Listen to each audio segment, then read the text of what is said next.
राज्य सरकारकडून मुंबई महानगरपालिकेची लूट सुरू असल्याचा आरोप शिवसेना ठाकरे पक्षाचे आमदार आदित्य ठाकरे यांनी केला।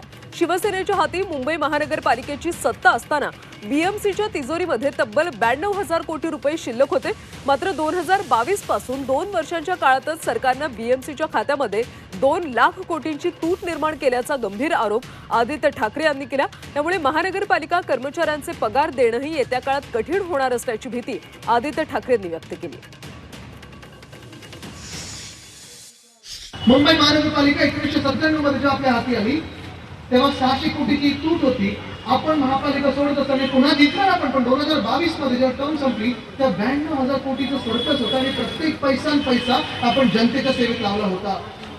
पण 2 वर्षाच्या शिंदे सरकारने हा सगळा जो पैसा आहे, हा सगळा पैसा मुंबईकरांच्या सेवेत नाही तर कॉन्ट्रॅक्टरच्या सेवेत लावलेला आहे। 92,000 कोटीचं सरप्लस वरनं आपण 2 लाख कोटीच्या डेफिसिटवर गेलो आहोत।